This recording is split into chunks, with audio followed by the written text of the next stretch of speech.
बोल सांचे दरबार की जय। जय जगत जननी माता जी तुहाडी सदा ही जय। बोल मेरे दिल वाली सरकार की जय। सिया राम सिया राम सिया राम। सात संगत जी, गुरु नानक जी एक बार मर्दाना के साथ और कुछ संगतों के साथ एक गांव में एक शिष्य के घर गए। शिष्य के घर पहुंचते ही शिष्य बड़ा ही खुश होता है। कहता है कि आज तो मेरे घर में रब आ गए हैं। उनके लिए आसन लगाता है और वहाँ पर संगत जी सत्संग चालू हो जाता है। गुरु की वाणी चालू हो जाती है और सत्संग कीर्तन चलता है। उसके बाद प्रसाद बनता है और नानक जी उस प्रसाद को नज़र बद देखते हैं और चखते हैं, मर्दाना को भी खिलाते हैं और सारी संगत प्रसाद ग्रहण करती है, लंगर करती है।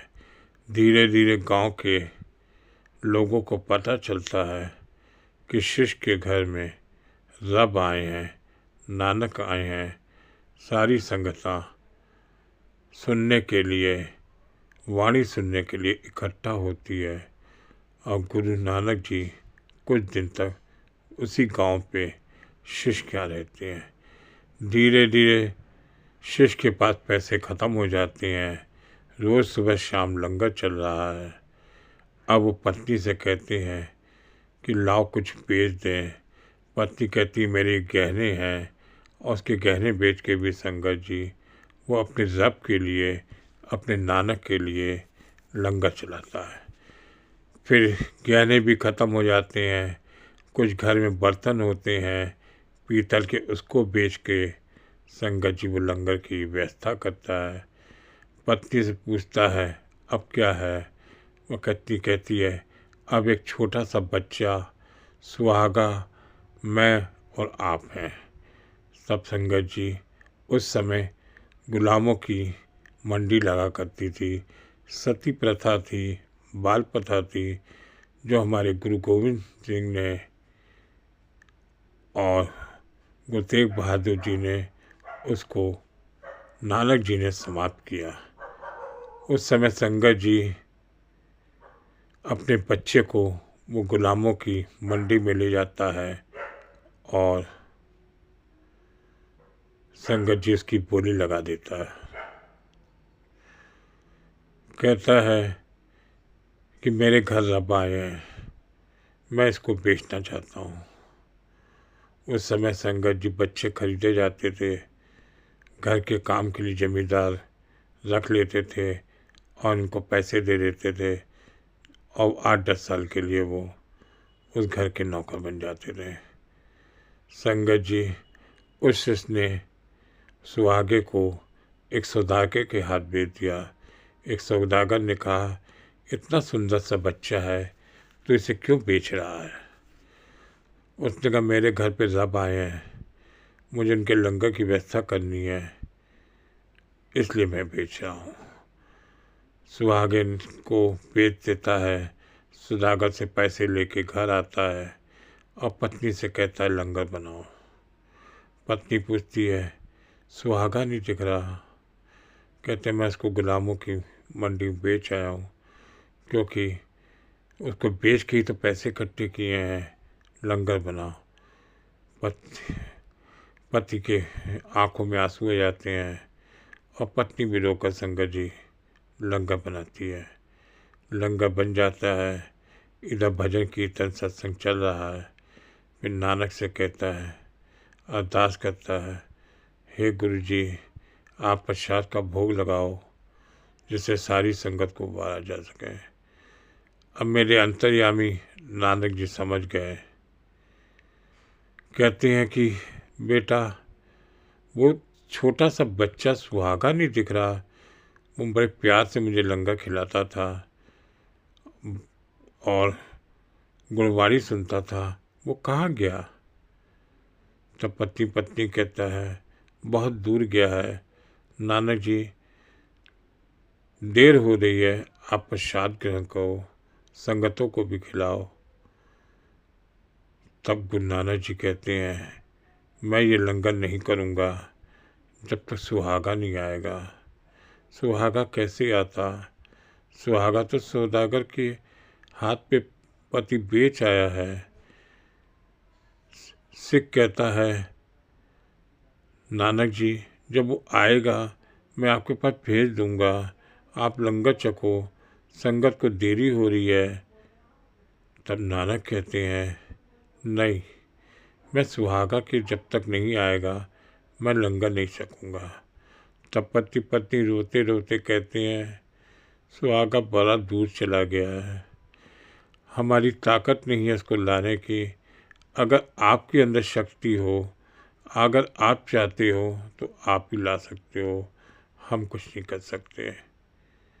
साथ संगत जी जब पति पत्नी के आंसू देखे तब नानक जी कहते हैं, जाओ पीछे वाली खिड़की खोलो, देखो कमरे में कौन है। जाता है, दरवाज़ा खोलते हैं तो देखते हैं उनका सुहागा उस कमरे में है और सुहागे को ले के आते हैं।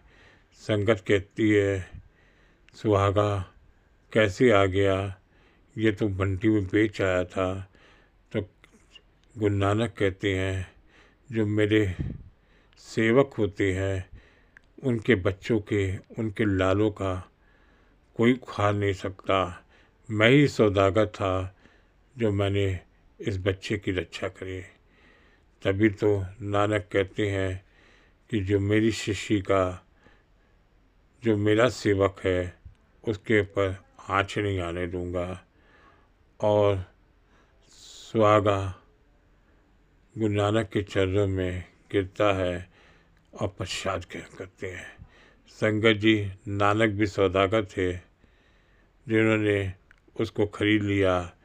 और यहाँ पर संगत जी किस पति से शिष्य ने अपने सेवक के लिए, अपने गुरु के लिए संगत जी लंगर की कमी नहीं करी, अपने बच्चे को दांव पे लगा दिया और अपनी पत्नी से कहा कि बच्चा भी नानक जी का दिया हुआ है, वो चाहेंगे सब कुछ करेंगे। साथ संगत जी एक घटना मैं नौशेरा की लिख रहा हूँ कि बाबा मायाधारी जी ने मृत बालक को कैसे जीवित कर दिया, लेकिन उसके बदले में अपने प्राणों की आहुति दे दी। आपकी असीम त्याग और भावना की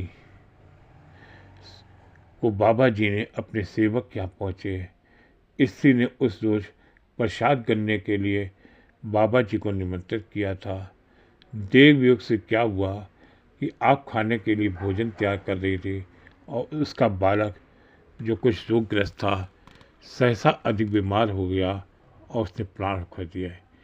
इस गहन शोक के अंदर अंदर पी लिया, प्रकट न होने दिया, मृत बालक को जमीन पर लिटा दिया और उसको कपड़े से ढक दिया और उससे खाना बनाने को तैयार हो गई। अब प्रबंध हो गया तो श्री बाबा जी खाने के लिए बुलाई। बाबा जी ने खाने को बैठे उस स्त्री से पूछा, बालक कहाँ है? उसने उत्तर दिया, यह कहीं होगा, आप भोजन करें। आपसे आग्रह किया तो अंतर्यामी थे, उठे और पानी का लोटा हाथ में लिए बालक के शव के पास आ गए और लोटे को पानी में मुट्ठी भरकर बालक के मृत शरीर पर छिड़क दिया और जीवित कर दिया। तत्पश्चात आपने चादर ओढ़ ली, हाथों अपना डंडा लेकर विदा हो गए। सायंकाल के समय एक समीप स्थान पर पहुँचे जहाँ आप लेट गए, अपनी चद्दर, अपनी ओढ़नी और अपना शरीर त्याग दिया। यहाँ पर अपने शरीर त्याग दिया, वह आज भी संगत जी समाधि बनी है। आपके चरणों के बार बार सिर को झुकाया जाता है।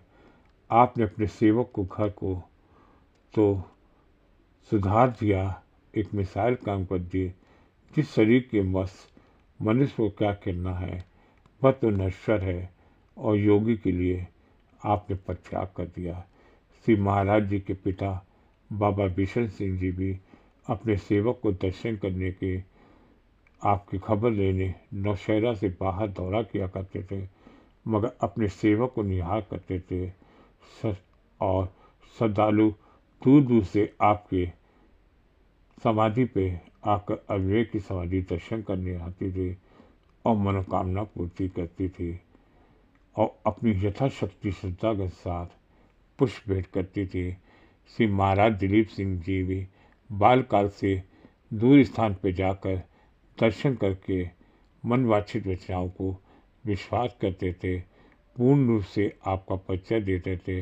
अंतर्यामी पुरुष सच्चा गुरु वही हो सकता है जो गुरुदाता है, ना कि मांगने की इच्छा से पूरी होती है। श्रद्धालु को धन कमाने वाला गुरु कहलाने का अधिकार नहीं होता और गुरु का गुरु होता है। वो बिगड़ी बातों को बना देता है और आपकी कृपा दृष्टि से हर बुरे काम को दूर कर देता है। ऐसे संगत जी बाबा अजमेर सिंह थे, जिन्होंने मृत बच्चे को जीवित कर दिया। हजूर के वो गुरु थे संगत जी बाबा दिलीप सिंह बेदी महाराज जी की साखी में इस तरह की आई है। जिस तरह से हमें अपने गुरु के लिए पक्का होना चाहिए, हम उस स्थिति की तरह हों कि जैसे एक स्त्री अपने पति के लिए 7 वचनों की पक्की होती है, उसी तरह से गुरु शिष्य का रिश्ता होता है। तभी तो कहते हैं 80 की कर सकते से तुसी बाँ पकड़ो, मेरी बाँ तुसी पकड़ो तो असी रुल जाना सी, अगर आप न होते तो हम रुल जाते। कहते हैं जिस शिष्य ने अपने गुरु को पहचान लिया वो गुरु का शिष्य हो गया, उसके हर कार्य पूरे हो गए। तभी तो संगत जी सोना भी बनता है तो उसको आगी में तपाया जाता है। इतना तपा के संगत जी उस सोने के अंदर एक रूप ढाला जाता है। वैसे ही हमको अपने गुरु के लिए वो रूप डालना है कि हमें अपना जहाँ भी जाएं हम अपने गुरु को याद करें।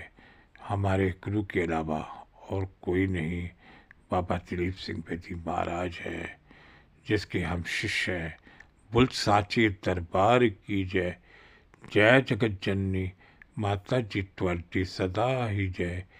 बोल मेरे दिल वाली सरकार की जय।